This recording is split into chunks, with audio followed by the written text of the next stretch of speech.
Stop right there, criminal scum. Hey, so just wanted to do a quick shout out that myself, Trip, and Simon are going to be at UK Games Expo. So, what is going on there is this absolutely awesome convention that has lots and lots and lots and lots and lots of different games going on. From roleplay games, tabletop games, board games, and of course we've got Flesh and Blood. Flesh and Blood is there, and it's going to be doing a whole load of awesome events with all the cool looking high seas promo stuff all laid out there. You're going to honestly walk in, feel a little bit like a pirate. Now, what have they got going on? If you're a first time player at Flesh and Blood, you can do a new player experience where you just grab one of the Blitz decks that comes out with high seas, and then there are events, specific events that go on for the new players. Basically, you get your deck, and then you get some really cool promos that are part of that. Also, what happens if you already play Flesh and Blood? Well, you sorted, because it's going to be the release of High Seas. You can pick up product there at the venue, as well as the Gravy Bones deck box, which is just sweet. And then you've got a ProQuest Plus on the Saturday, which is going to be really cool. You can get, if you win, you get a professional tournament invite. If you get one of them, you can then join in to do Worlds or Pro Tour. It's one of the big events, and you also get a gold foil, super fancy card, plus as well, all load of other goodies that come with it. They've got Super Armies as well, Fridays, Saturdays, Sundays. So if you go, you get this convention exclusive Puffin or Marlin, and there's pre-releases. It's the pre-release, so there's 4 pre-releases going on throughout the whole weekend. Of course, if you're down in your local game store and you go into there, sweet, cool. But if you've got a spare day, you can go down to another one. There you go. UK Games Expo's got you covered. Also, we've got free drafts every day. So if Nationals is coming up, if you want to just get your Nationals practice in, and you know there's just going to be a load of people heading down, you've got 3 separate days to come down and do that. So if you're coming down to the UK Games Expo, you might as well just jump in and do some Flesh and Blood. They've got loads and loads and loads of stuff going on, so yeah, check it out. I'll be there on the Saturday, so see you there.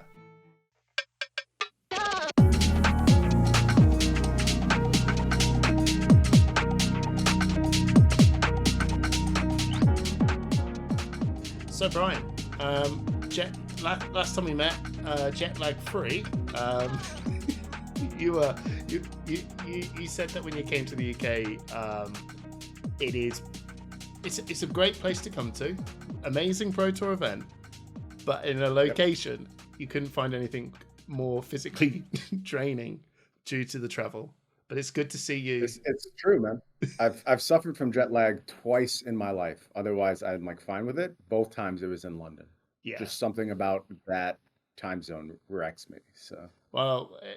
It does that to me every morning. It must be just the UK in general. Yeah, I feel that. No, but honestly, like my sleep schedule is still messed up, man. I woke up at 3 a.m. today. What? Just like for no reason. I just have not been able to get my sleep schedule right since I got back from London. Good news is I head to Taipei in 2 days and get to really mess up my sleep schedule further. And then I go to Vegas the week after that. So I'll just have no idea what time zone I'm in and be a complete mess, and it'll be fine. Have you ever heard of the phrase "hair of the dog"? I have, yes. Yeah, this could be the sleep hair of the dog, where you go, how am I going to go over this hangover? More traveling. Keep going. Just never have a time zone again. Yeah. I mean, that's the way my life is trending right now. So, wow. We'll ride it out. See if it kills me. If not, I'll keep going. Well, again, thank you so much for coming back, and I have to say thank you as well. I've actually given a chance, and everyone's going to go, can we just get on with the Flesh and Blood stuff in a minute, right? Let's just push the point. We like to waffle. Thank you so much for the Poppy album review. Yeah. I actually gave that a shot, and if it wasn't for you actually giving me that one like sort of hook to get in, I was like, oh damn, this is sick. So I actually gave the album a listen and went, huh. Yeah, so thank you so much, Bryan, for that. He was not an artist I expected to love, but like my musical tastes are they lean metal, but I'm very genre agnostic. Yes. And so I often appreciate artists that play with genre and do unexpected things for their genre. And, one of my favorite bands in the world is Deaf Heaven, who's just like this weird mash of black metal and shoegaze type stuff, and just a band that like has a really just like confrontational relationship with genres and being put into them. And I find that that type of music often appeals to me. And I think Poppy actually checks that box really, really well. And Yeah. she's a cool artist, man. She just does cool stuff. There's like this weird dreamy goth pop vibe going on at some points, and then it's just like brutal metalcore at points, and Yeah. cool. I really didn't expect to love the album as much as I do. No, awesome. And another thing I gotta say thank you for is a very all right, okay, well, let's get into it, right? This ban and restricted announcement. And oh man, I'm trying to work out what's more wilder, a new set or a ban and restricted announcement. And I think I've come to the conclusion of playing this game now for coming on 4.5, coming to 5 years now. Ban and restricted announcements just they do slap hard. Because I think it's imagine you just didn't show anyone the entire set and went, here's the whole set, bye everyone, it's out. You know what I mean? That's what a ban and restricted announcement Oh, is. that sounds great. We should try that sometime. Imagine. Yeah, I like seeing I like seeing the responses when we do these things. I mean, like they're always controversial. There's always very strong opinions one way or another, Mhm. all of which I respect. Like one of the hardest parts, but one of the most satisfying and challenging in a good way parts about my job is that I have to cater to just incredibly different wants, needs, and desires from a whole host of players. And we try and find things that work for everyone, leave the best game possible for as many people as possible behind. And I think this particular announcement was a really good example of that, of just trying to, show a little bit of love to some rough edges in balance, but there was a lot of just game experience tailoring here and setting up for our future goals in this announcement. And I hope it's going to leave people really excited about both the present and the future of Flesh and Blood. Yeah, absolutely. So let's go through this like piece by piece. And I'm actually quite a little bit, I don't know if shocked the right words, but I guess really as well. I was a little bit shocked that Florian got as hit, I suppose. It all got who got shots fired at in a way. But if we just go Yeah. through, we just go through the, I suppose really the biggest thing really is CYB, which I do agree with. But I remember listening to the dev talk, you guys saying that you really wanted to give those set of cards a chance, and we started off with a rollback with the blues, which I thought actually was a good shout. Now we're sort of we come right through. It just, and I know people are probably going to read the article, but I wanted to just get your thoughts on why CYB had to go.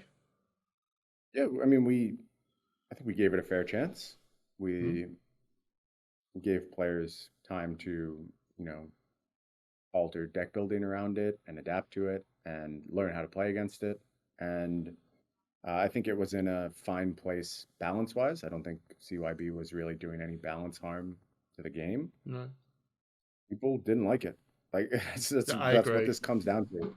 Yeah. And it is we called this out in the article. I think the biggest problem with CYB is it has a disproportionate impact on the armory scene, on the casual competitive players who, we're not all out there chasing a metagame and trying to find the best deck week after week. And, this week I'm playing this hero and this week I'm playing this hero. Some players have a tighter range. They just want to show up with their hero they love and enjoy their games every week. And some heroes can't enjoy their games into CYB. It's actually not possible. You will just sit there for a long time and not do a whole lot and eventually die. Yeah. And, what that does is in a tournament metagame, you have filtration, right? And you can take risks and be like, okay, I don't believe CYB is actually that strong right now, so it'll get filtered out and I don't have to play against it. But it doesn't really work that way at the armory level. There's not the same kind of filtration. So where something is providing this play experience that a lot of players are telling us they don't like, I think it's on us to listen. Yeah. And we gave the card a fair amount of time. I don't think it's, presence in the game. This doesn't feel like an oops, we made a mistake moment to me. I think there are some very clear lessons to take away from this. There are some very clear downsides to printing a card like that. But it's just time to move on. We're done with CYB for the foreseeable future, and we can kind of reset and use what we've learned and move the game forward. I would just, I mean, you guys sit there and make it's all extremely valid points, and I've pointed this out on the podcast as well. Is that I actually don't have a fundamental problem with CYB because I can see what that card was really trying to do. I think what I got annoyed is that, I'm not a Pro Tour player, but I go to callings, I go to my armories, I play locally. I think I just didn't like with CYB, it was a generic, right? And then every deck that turned around and went, I'm Jarl, what sort? CYB Jarl? No. CYB no. Any deck, CYB deck, and it just kind of went, if that was like, I know I'm not a designer, I'm not a developer, but if it felt like an Earth card, it felt like Verdance's card, and maybe Verdance did or didn't play it, right? But I can see what that was trying to do, and I think that my biggest gripe was it's a generic. But as a player, very happy actually to see it go because it was quite commanding. Like Belittle, I suppose. Belittle just sort of eked its way into every deck offensively, and CYB felt like it eked into every deck defensively. So, yeah. Yeah, I agree with your assessment. I think it would have been a more successful card had it not been a generic. So yeah, cool. And then, we've got some. Okay, we'll go away with we'll carry on with the ones that got banned. So Florian, man, he took my Scepter, man. I love Scepter. I remember everyone saw Scepter and went, all right, and then now it's like, huh? Oh no. Yeah, it's AMP.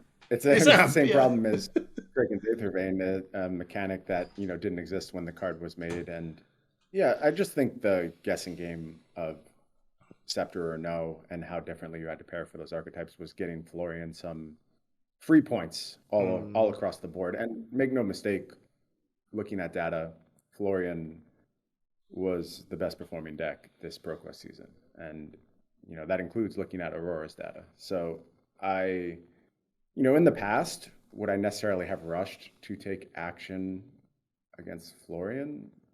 Maybe not, honestly. Like, I don't think the deck is out of bounds.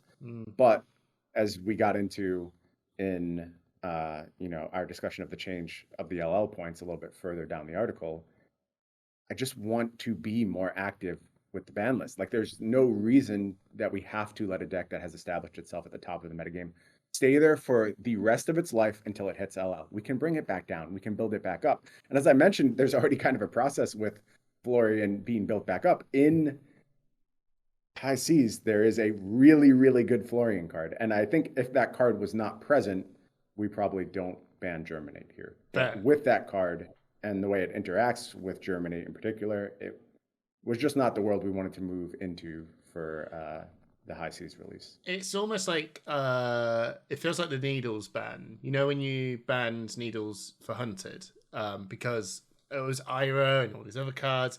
It feels very much in that line, and I think that's very positive to sort of go, let's see where this is going to go with that new card, the new Florian card coming out. I think if we go into national season as is with no bans, I think like we all know what the best deck is. Like it's pretty clear that you can argue how good the best deck is, and you can argue if there's counters to it. And I think there are, absolutely, but we know what it is.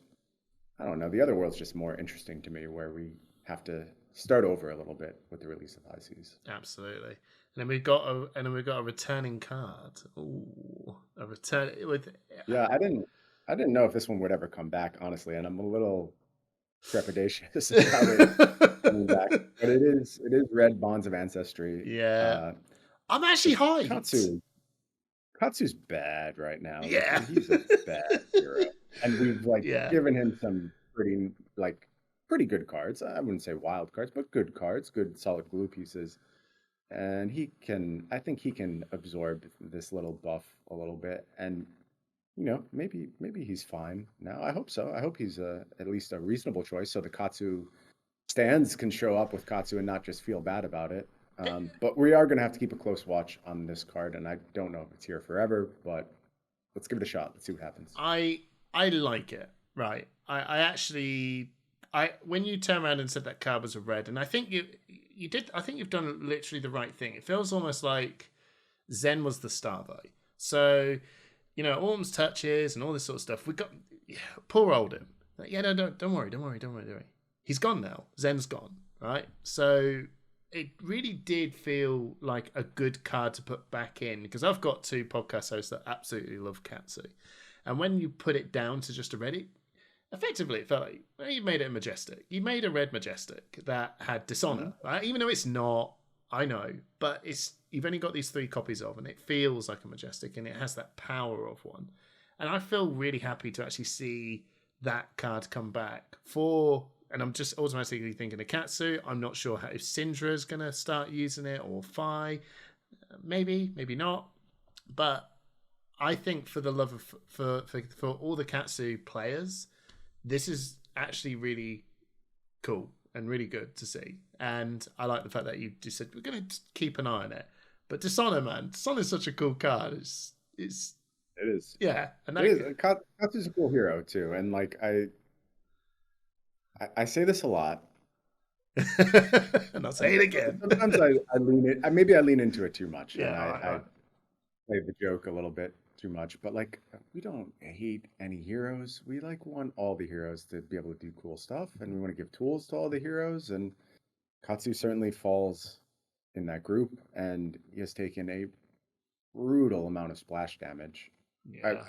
I don't regret the things we've had to do to manage the metagame appropriately, but I feel a little bad for the Katsu players, and bad enough that I want to take a shot on this card and see what happens. And look, the next banned and restricted announcement, not that far off. I don't have the exact date in front of me, but as I've said throughout this entire process, we are keeping these things tighter. And right at the end of national season, with I think about 3 weeks notice before the Pro Tour, so trying to still give a big enough window before the Pro Tour, there's another ban announcement, and if something goes wrong, we can just adjust again. And I don't want to have this fear holding us back from making these type of borderline risky plays where it can potentially have some good dividends for the metagame and get a long suffering hero back into the mix. So yeah, just happy to take the shot here. No, that's really, really cool. So if you're wondering, everyone, why I'm kind of like asking some of the questions to Bryan, because the article has just came out, and if I go and walk over to the actual thing, this whole Discord thing is going to explode. So in terms of all the bans, I got your back. Don't worry. Cheers, Bryan. You got my back. So in terms of all the bans on CC, that's everything on that announcement. If you want to get the detail, Bryan's also written it all up as well. And then we have got some Blitz stuff as well. But sorry, fans, right? I'm gonna. I don't play too much Blitz. I don't play too much Blitz. We can skip it. That's fine. Look, if that part of the announcement is not for you, it's not for you. That's I'm happy to talk about it with someone else. I don't. But I guess one thing stood out: Stormstriders. We're back. Yeah. It's like that card went. Yeah. Okay, we're in. Okay. No. Okay, we're back. Okay, we're out again. This is a contentious card at LSS, and I mentioned this in the article. There's like pretty two distinct factions when it comes to Stormstriders. There's a faction who believes it is fundamental to Wizard identity, and there's a faction that believes it is just not compatible with Blitz at its core. Just giving Wizards access to that extra turn in a 20 life format is just inherently problematic. And I think there's a lot of data that supports the idea that Stormstriders just doesn't work in that format. Like kind of whatever Wizard you want to staple that card to, they get to be pretty good. Mm-hmm. Now, there's a lot of heroes that are going to suffer mightily without Stormstriders. Heroes like the Emperor are not going to do a lot. I don't think Verdance will be horrible. I think Verdance is still playable. But the Emperor's dead, so it's fine. Yeah, he's dead. Yeah. But no, I mean, like, there may need to be some replacements in the future for Wizards to kind of get back to full strength. But if Wizard sucks for a little bit in Blitz, that has literally never happened throughout the history of Blitz. So if we have a little cool-off period for Wizards right now, I can live with that outcome. Yeah, I think both those statements are true, right? I think Stormstriders he's such a maybe it's because I've been like playing this game since Crucible of War, and Stormstriders are there, and Stormstriders kind of just go into every wizard deck. Well, maybe not Acilio, but do you know what I mean? So when you are a wizard player, you are playing Stormstriders, and yes, in Blitz, this stuff isn't fair. So I think absolutely that both those statements are true, and kind of fun really to actually just sort of, hey wizards, stabilizers are off now. Let's go. Let's see if you can actually win this game without them.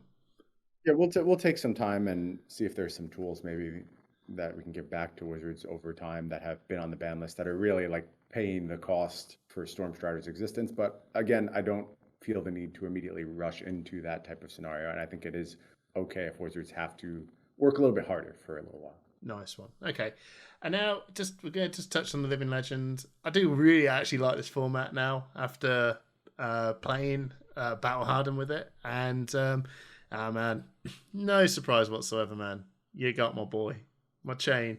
Oh, man, he did. That deck was too good, my friend, and that deck was I knew it was too good. It carried me. I had no reason to be in the semi-final. They took a look at that. Hey, we should go into a semi-final. This deck is broken. Yeah, that was the breaking point. They can wash anything up there. This is, like I mentioned in the article, Living Legend going to be played at Worlds for the first time. Nice. This is the first steps we need to take to get this format into its, fighting competitive shape. There are some really foundational things about the format that have to change. Yeah. Among them, I think Carrion Husk and Crown of Seeds are the two foundational things I would say just kind of can't be there. Like, you can't effectively challenge Chain with on hits if Carrion Husk exists. He just always gets to do this plan very effectively. And the thing that makes me feel good about these bans is that these heroes are still so good. Their hero powers are so inherently broken, and I get to say that in the Living Legend context because they are legitimately broken. Yeah. That we have to start taking some aggressive steps around them to get them into a place where the format can be balanced and can be more than a 2-deck format. Yeah, and we're willing to do this at this point. It's interesting because I feel like in CC you've got that this balancing act of keeping everything balanced. You've got like a 2-prong approach, right? You've got the Living Legend system, and you've got the ban and restricted announcement, and new sets and metas change, right? Living Legend system is just a totally different beast. You've got really a ban and restricted announcement because there is no way, like Starvo and Chain and Prism and all of these like Fab 1.0 heroes, like you can just see the experimentation and the journey you guys have been through with everything. These guys are cookie crackers, like they're nutso compared to what's being developed now. And then you just turn around and go, well, this format, the whole all-star roster, and you do go like these. I think it's totally fine to turn around and literally go, we have one tool, it's called a hammer, right? It's not age anymore, so you gotta actually really nail these heroes down. I played this, man, in Battle Hardened. Just Chain is crazy and Starvo is crazy, and I did see a Dromite, I did see Alexi, I saw Zen, I saw Bryan, and all of them were played by all the top players in this game. Bro, it didn't matter. I just turned around and went, it did. And I'm just some dude in the UK from Kettering, rocked up with Chain and just went, it doesn't matter. Like, this is neither of our fates. Living Legend, yeah. Living Legend has worked thus far a little bit on excitement, nostalgia, consent. Like people want to play Dromite, they want to play Zen, like they love these heroes and they want to have homes for them. Yeah. I think a lot of the time they were making a pretty suboptimal decision to do these things, and we need to make that not true. Yeah, like that's we true. just have to do the work. And like you said, bans, restrictions, there are only tools to do so. And I think if you look at the Living Legend banned and restricted list right now, even after this announcement, it's actually kind of shocking how short it is. Yeah, I was going to say. There's not more stuff on there. I do think that has to expand a little bit. And as part of this lead up two worlds. We're going to use our new data gathering capabilities to really hone in on, where the outliers are, tighten things up a little bit, and we're very excited for the future of this format. Absolutely. I'm very, very hyped because, yeah, I just think it's just really fun to come back and actually just play some old heroes. And I think it's still, I suppose, really my two questions to ask on the Living Legend format. What would you consider like a nice balanced format? Because I feel like it's so subjective to all of us, right? That is it 2 heroes? Because every format tends to go for a 2-3 hero approach, but like sometimes we want 5 or 6 heroes, and then people go, I don't like 5 or 6 heroes. Like, what would your vision of a nice balanced Living Legend meta kind of look like? I know it's hard, isn't it? I don't think I have a number.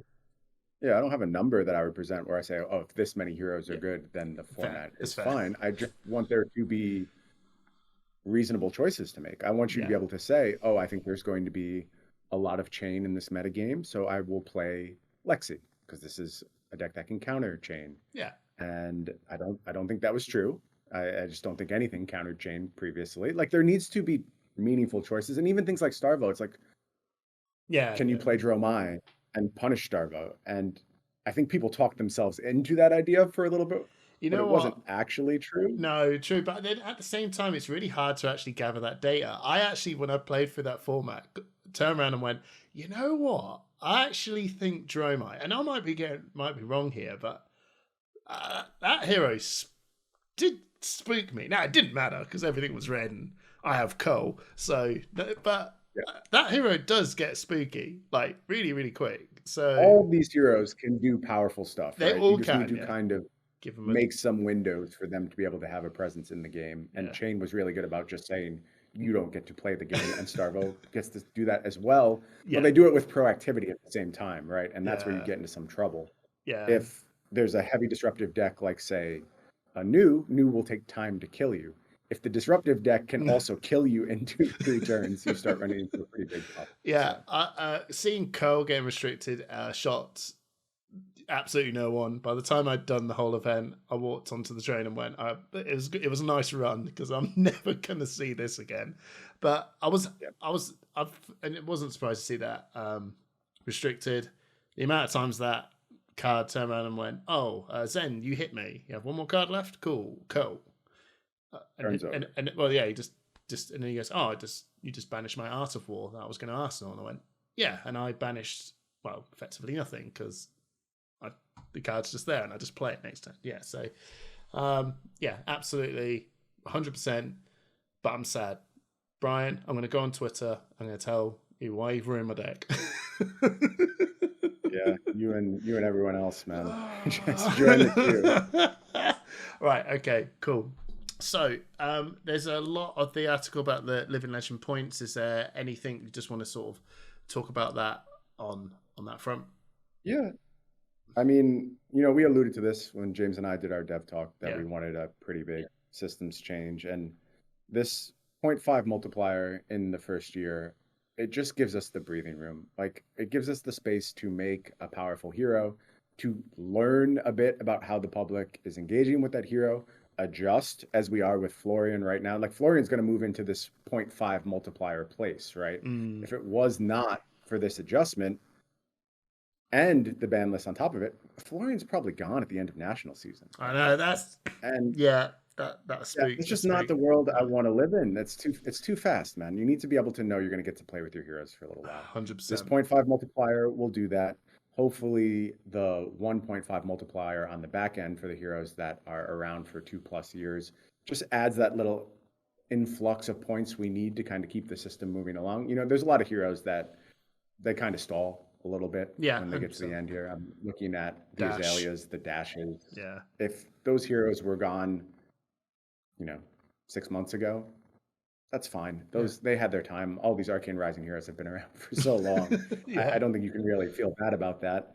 And then, I am conscious of the experience where there's a long-suffering hero and it finally gets its day, right? Yeah. And are people going to be concerned that the rotation is too fast when they do finally reach that point? As long as they're not winning at frankly absurd clips, like those 30% ranges, you'll get your 6 months, 9 months of this hero finally getting to be in the limelight. And I think that's going to feel good with a lot of these heroes. A lot of the long-suffering heroes. I know. I Some of play them don't Bolton. make. Yeah. Yeah. Some of them maybe shouldn't be the best deck. There's some problems with when they get to be the best deck. So, if Bolton gets a nice run at the top for 3 to 6 months, are you going to feel really upset by that or really shortchanged by that? No. I hope not. No. And, it's been Monarch, man. Like, I feel like everything, like, especially like Levia, Monarch, everything before that. I mean, bro, like, I would say Dynasty. Like, Dynasty feels kind of fine.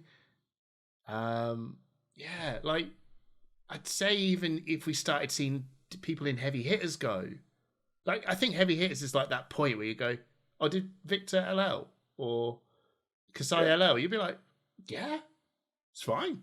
That feels fine. Yep. Aurora and Florian, those heroes, like, no, not yet.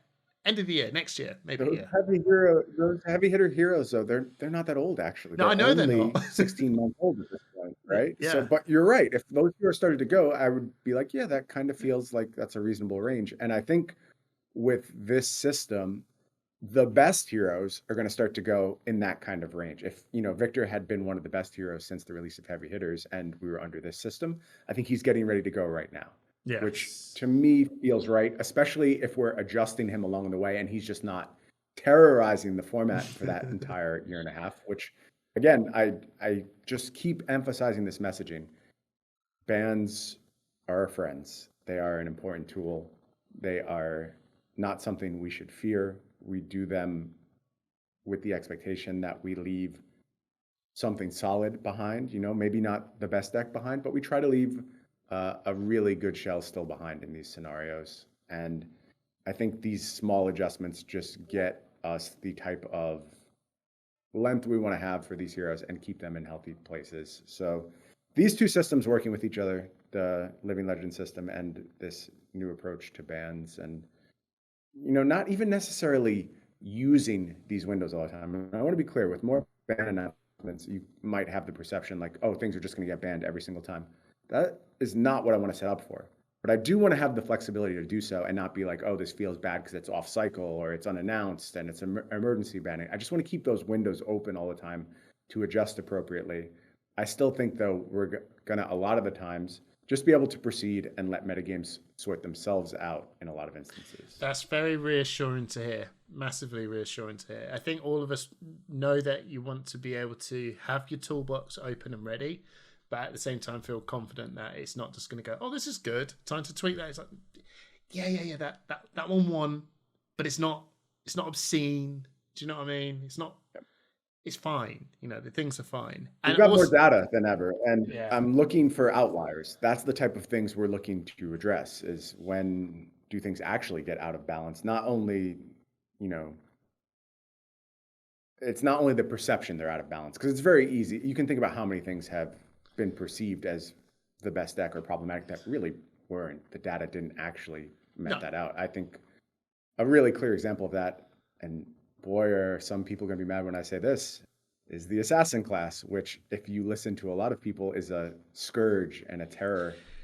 But outside of new, has just been kind of pedestrian. And I blame a lot more of the woes of the assassin class on part the Mistveil than the actual assassin class. So. No, I think that, to be honest, I resonate that sentiment, is that I think new is the outlier of assassin, right?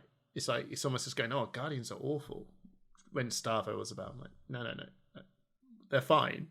This one hero is doing things that are, I am one of those people that will love to say, I can't wait for new to go, but I actually really do love Azuri. I love Slippy. I love Arachne Marionette. I also really like Arachne Huntsman. One day. But, all those heroes, they feel real fine to play against. And even when I played against them in my Pro Quest and RTNs and stuff, I was like, oh, you're doing things, but like, so am I. That's cool. I like that. You do things, I do things. Sometimes new just goes, you do know things. I'm like, okay, cool. Your turn. Yeah. But anyway. I think that's a fair assessment. And that's why we see her position on the Living Legend leaderboard, and why I suspect she doesn't make it through national season, which is okay. Is She's okay. one of the heroes that I don't mind that we didn't have this multiplier system in place Yeah, I just prior. please, guys, don't spook the entire community out again by saying we're gonna. I don't know about Living Legend format. We're like, no, please, this is awesome. We literally. I think it was almost just like I felt like a community test, and I loved it. That you've had some people go, I don't know if I like this system or not, blah blah blah, and then you guys go, oh okay, well maybe what was if we do put it in the bin? We go, oh, no, don't. The whole community went, no, don't put it in the bin. We love it. We do. Please, Bryan, don't ever bin it. I wish I was this devious, but honestly, like all of this stuff, and I I can only laugh at some of the things I see. I bet.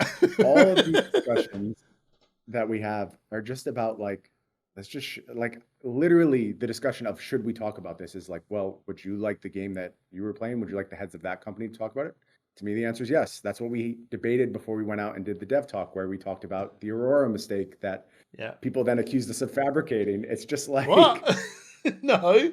we're just trying to be as forthright and honest as we can. We are so much less sinister than people think we are. I wish I was that level of devious mastermind, but yeah, we're just trying to share. And we were having these discussions. We were having thoughts like in that moment. It's like, man, we got burned by Living Legend again. Is this a good thing? And the conclusion we came away with while having that discussion was, yes, Living Legend is a good thing. Yeah. So all we were doing is just kind of taking you on the same journey that we were going through internally. Yeah, that's. I can tell that you guys were just sort of just not riffing. You had your points, but you're talking openly, and we're all with you, if that makes sense. It very much felt like that, and yeah, please don't get rid of it. Anyway, I've got you now for roughly about 20-25 minutes. Would it be okay if we just riff through some questions? Which, by the way, I asked my patrons if this was okay, and I've got this series called Calling EU. Sorry, everyone, I'm shamelessly plugging. There's a Calling EU series that I've been doing where I've been getting some of the best players in Europe to talk about topics around Flesh and Blood. And I asked the patrons, would it be okay if we have some of our awesome EU players, top players, to come and throw out questions? They said yes, and some of them have. So we'll start this off. We'll go. I'm going to kick this off with Jake Lancaster. I feel sad because last time I was on with James White, he answered every question apart from his because I didn't scroll up. So poor Jake got left out. So you're the first one. His question is, for the last few sets, you've experimented with different ways of doing spoiler season. That has let you do partially blind sealed events at launch events. Do you think you have the balance right between creating an exciting launch event, what's happening over in Taipei, and the exciting general consumer about what they are pre-ordering? So in other words, your spoiler seasons to premiere events, you got the balance right. Always learning. I am excited to give such an authoritative non-answer to this question, Hamish, but it's one that I've wanted to give for a long time. LSS is not what people perceive it as, and I will say that I did a lot to shape this perception. So when I joined LSS, probably about 20 employees, very little social media presence, very, I would say, niche modes of like interacting with the public. It was a formative company, right? It wasn't really where it needed to be. I think when I joined, I had more Twitter followers than like the games account.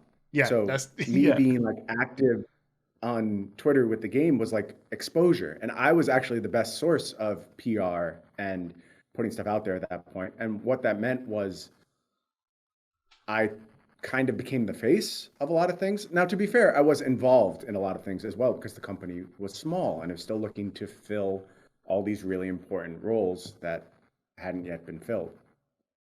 The company now is strong. It's got incredibly talented people in loads of departments, including marketing, organized play, conventions, just all this stuff that for some reason I'm still constantly forced to answer for. I don't plan preview season I don't have any insight as to why it's being set up this way. If you want my personal opinion on whether it's working, I'll say like, what's your personal opinion? Prague sold out, Taipei sold out. We sold out of Hunted. It sure looks like we're going to sell out of High Seas. So something's working, like something's going pretty well. And I trust the people that are in these positions to know what the hell they're doing. We have industry experts at this point who are, not only do they bring a wealth of experience from before their time at LSS, they've now been with LSS for an extended period of time. Yeah. And, somebody like Trevor, who's got a huge hand in organized play and shaping these experiences around the world, and someone like Matt, our marketing director, who's setting up these campaigns around it. These guys know what they're doing. They don't need my input anymore. They are off and running and they're killing it. And I trust them entirely. And if you want more direct answers to the questions, you really got to go to them because they are fully in charge. That's fair. Ian Zhang, guy you might, Mr. Ninth Place himself. Yeah, Mr. Ninth Place himself. So kind of a trophy ceremony. I awarded him. Yeah, I know him well. I don't mess up his name anymore. I don't call him Ethan. Oh, yeah, there you go. So he kind of just touches on a bit of what we're saying about New. So New possibly hitting Living Legend between that season.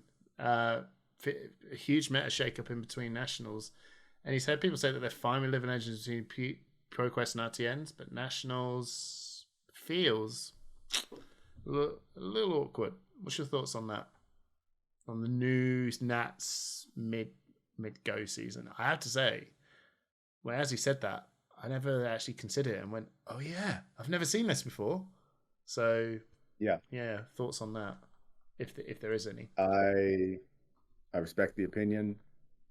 Yeah. I think it can put you in, spots where you kind of have to have two decks floating and you say, if this happens, I'll do this. If it doesn't happen, I'll do this. Yeah. And those branching paths can be a point of challenge. But you're playing on a level playing field and everyone's engaging with the same type of constraints. If you don't like it, I respect that opinion, but I find it interesting. I find the week-to-week adaptation interesting. I think the interest level in our events when they become sort of dead formats can feel a little bad. Like I don't love putting out broadcasts around a format that is not super interesting to a lot of people because it doesn't actually reflect the way the rest of the world's going in a week. So, I mean, there is still an element of that happens as this constant change happens anyway. Like obviously something like New leaving the metagame can reset the entire metagame and completely change things. So yeah, I like it. I think it's sick. Yeah, I think there's arguments on both sides, and I honestly just don't have a strong opinion as to which is better. Do I think the way it's being done now is acceptable? I do think it's acceptable, and I think it's fair to ask players to account for these things. But I also understand the frustration. Yeah. Oh, yeah. Absolutely. Right. So Jack F, one of our patrons, has asked what lessons from Invoke and Figments were applied to the Watery Grave design. I mean, I'm looking. You guys know this probably I know that you guys probably designed. I don't know exactly when. Feels like about a year ago or so that you're like, yeah. Well, this is now out now. Time to remember these cards. Watery Grave. I mean, so far Necromancer does really feel a bit like we're dabbling on the illusionist little jig here. Do you know what I mean? Bit of mechanologist with items. Start staying in play sort of things. Was Invoke and Figments, were they a factor in Watery Grave? And I don't know if I'm just being confrontational today or what, but like I also did not design Watery Grave or a Necromancer. Fine. But I developed it, so I can tell you about the difference in development. And I think the single biggest difference is how this class is engaging with Go Again. And I realize that's like not the fundamentals of the question. You're talking more about the creation process behind these allies, I feel like. Well, that's what Jack's leaning at. Yeah. Yeah, but it really does speak to everything. Like when the presence of Go Again is not hard coded, it means the creation of the thing itself can kind of have some of its own limitations. And then you get to play a lot more in this instance with like both casting costs and activation costs, which is very different from these other, past figments and invocations and things like that. So I think the biggest answer I can give from a development standpoint is that it just feels like there's way more knobs to turn here.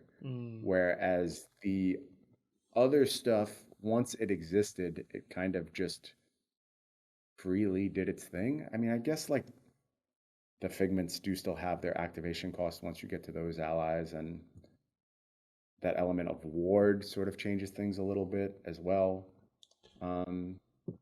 Yeah, I don't know. Like it is subtle, but I do think the different relationship with Go Again actually permeates through everything about this particular foray into the ally classes, and you'll feel that soon enough. You'll see exactly what I mean. I'm incredibly excited to play that hero since my boy Viserai is rode off into the sunset. That I need a new thing. I need a new guy to dig in. So this is a good home. This is a good home. Yeah, it does feel it. I mean, especially with these living legend changes. Like I do think the most important shift there is just this idea of consumer confidence. Like you can go ahead and get your gravy deck and it's going to be around for a while and you can feel good about that. And we just realized we need to be able to provide that experience to players. Yeah, absolutely. Do you, okay, before, because you said you're feeling a little bit, I hope I'm going to ask this is the right question. I don't mean to feel confrontational. It just seems to keep coming up. Now you're good. All right. Do you sort out expansions? Okay. James Armstrong asks, and this is just because you're on the show, we have no idea. Just say no idea, right? If you don't know. How quickly is it possible to get a card into the expansion shot if you feel a hero needs a boost? That is actually quite an interesting one. I didn't think of that and go, yeah, how does that work? This is a complicated question because there are like sort of emergency things we could do if we just absolutely needed to slot something in on pretty short order. We try not to do that because it adds a lot of uncertainty to the production process. Yes. And that's not how we intend to operate. And I also don't think hero needs a boost is ever an emergency situation. True. We can get to that hero, right? That hero is not going to go anywhere. It might be bad, which is unfortunate, but I would much rather have a well-developed, fulsome, interesting solution. And I really have to harp on interesting because it is so easy to make a hero good. It really is just like stupid easy. You just have to give them something broken. And if you just break them, they will be good. Yeah. That's not interesting though. Like it doesn't serve the hero. It doesn't play to their identity.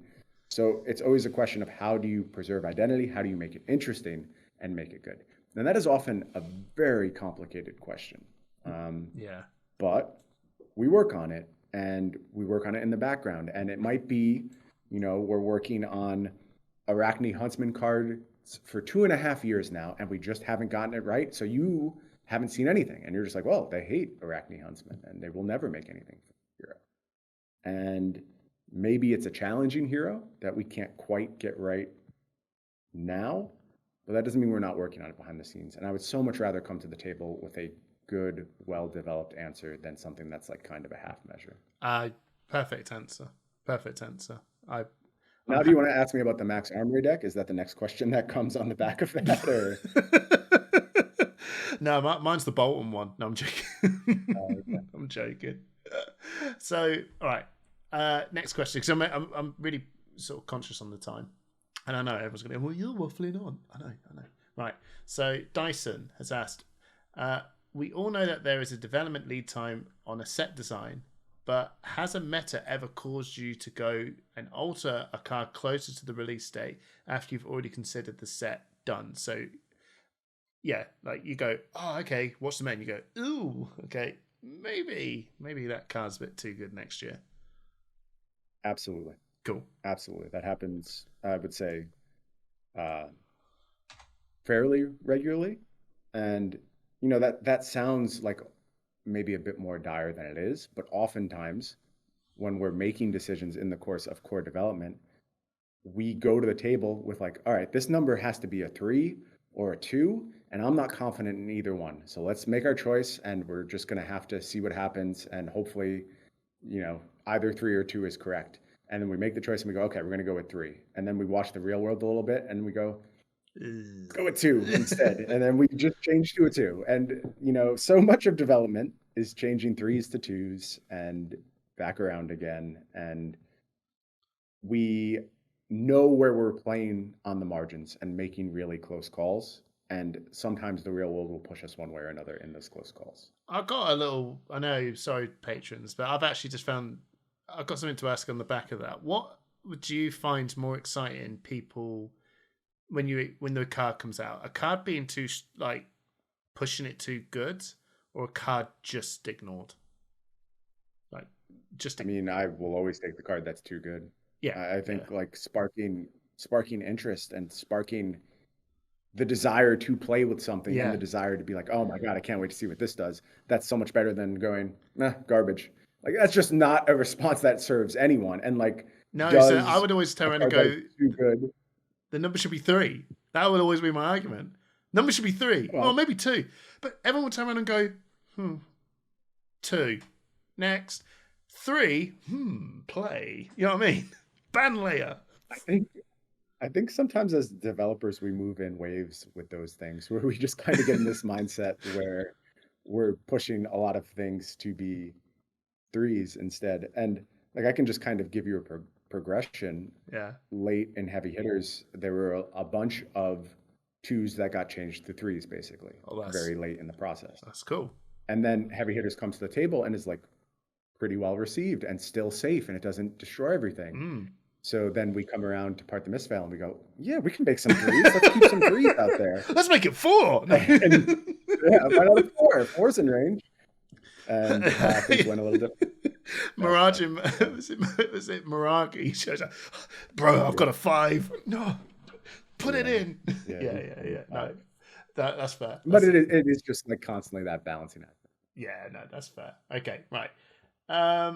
So I'm going to go with Dylan Thompson. I'm very conscious on the time. How much do you take individually players' performance into how you design cards? Like, for example, if some of the best players in the EU or anywhere across the world, like if Mara Pudding or any other specialist creates a deck like a Redline Dromai or does well with Katsu, does that take into account? I mean, you've designed some cards. I know you're not designing all the stuff. You've helped with some design process stuff or developing in. Did like players actually make you guys go, what would these guys do with this? Like, do you know what I mean? Yeah, absolutely. Our players are fucking good. Yeah. They're really, really sharp. And I've spoken a lot about data and how much it is going to help our processes here at LSS, but like, and a huge portion of that is just like seeing all these deck lists from players that we respect on a regular basis and see how I can track how you're evolving week to week. Yeah, I'm watching you. I'm watching your deck list. I'm understanding how it's being modified and how metagames are evolving. And that's big. That's really, really valuable. And I'm grateful we have the opportunity to be influenced by our players who, like, let's just be frank, there's not that many of us here in the design and development department. Like, we rely on small sample sizes. Yeah. We have to make tough calls based on those small sample sizes. And anytime we get the opportunity to get outside of our bubble and get information that is, one, rooted in larger sample sizes, and two, just is a fresh perspective on things, right? Because when you work with a team, I don't want to say things go like fully inbred, but there is an element of just like, some people are good at something, some people have a certain way of viewing the game, and that influences things. And for instance, like I spoke about this with CYB, I think in terms of our internal team, and to be clear, there are people internally who also did not like CYB. Like, I don't want to make it sound like it was universally praised, but I do think we leaned more pro CYB than the real world actually did. And Right. that's just a good example of when you take a small collection of individuals, Mm. the data gets pretty skewed as to how the real world is going to engage with these things. So I am always looking at what the real world is doing in deck building, uh, in all aspects of Flesh and Blood. I think it's so important to us doing our job well. Yeah. Yeah. I watch the We Make Best videos as well. They rock up and Hey, just yeah, yeah. That makes some they make some very fun videos. Right. I engage with an unhealthy amount of Flesh and Blood content, honestly, a truly unhealthy amount, and it takes a toll on both my free time and my sanity. But I think it's so valuable, and I wouldn't have it any other way. Do you need a fab content diet, Bryan? Probably, Yeah. probably do. My wife will tell you yes for sure. Yeah. But yeah, I do try and practice some modes of self-care. One of those was not participating in social media all that much. That is just self-preservation and self-care and time reclamation. So How has you know, that been since that whole thing with Twitter? How's I think it's really actually a good men's mental health question. You know, yeah, how's that been? all upside, man. These social media sites are like, I don't want to Is go it? full I know it's like humor on you, but I think they are the thing that is unraveling the fabric of society so much faster than anything we have had experience with in modern times. They are so both subtly and facially dangerous on a personal, institutional, and global level. I think they will be the demise of our society. They are actually that dangerous. I And agree. I it, I it couldn't sounds agree dramatic when we're harder. talking about No, like, I know. oh, they get mad at my cardboard squares on this spot. Like that is literally the least of my concerns. Yeah. But No, it's the bigger yeah, picture, right? It's the bigger picture. But I'm really happy to hear that somewhat, and I know this from being a content creator for this game as well, although I don't have this same relationship with it that you clearly had with it, but it brings me so much joy and to just know that doing something that you felt that was a necessary evil was a good thing to go. Their life is way too yeah, short for this, and I'm so happy to hear that stepping back like you yeah. did has I just been really yeah. encourage people. I think it's so important to be honest with yourself.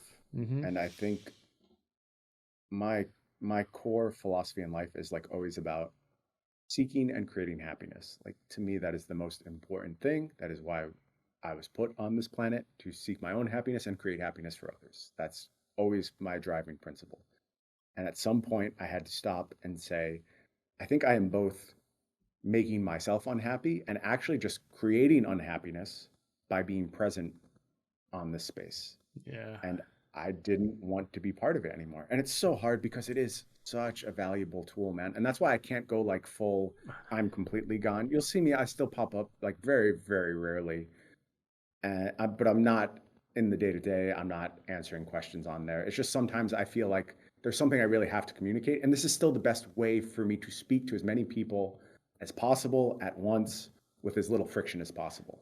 So I just can't like fully throw it away, but I do think I would be better off as a individual if I was able to just be completely done with it. For Yeah. my job, I don't think I can take that step yet. I think the big I would love to. I think the biggest thing that's been kind of really helpful is the fact that and I suppose really I don't know if I there's so many different social media platforms, but I mostly engage with Twitter to like my unholy sins because I really do not want to log into that thing whatsoever. But numbers are big, and you got to say something, especially when you got a channel. You got to push stuff out. I love the fact that the like thing is sort of not you can't see it anymore. So if that engagement of where I know that if someone liked my comment, it's just not like people are gonna go, oh, who's liked it and all that sort of stuff. It's like cool, you just see number 7, whatever.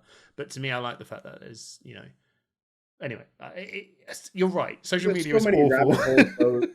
Yeah, there's so many rabbit holes that are so worse. Like it's almost embarrassing to like reveal the type of behaviors I was developing around these platforms, but I will do it anyway because I know so many people have the same experience. But like, you're looking at the tweets that are being critical of you and seeing who liked them. And you're like, oh, I thought this person was my friend, but here they are like finding their way to criticize me without having to do so directly. And it's like this mental spiral that's like, and then I stop and think and I'm like, no, this is a game. Like this is all a game. And this platform is designed to make me feel this way. And it's designed to make other people feel this way.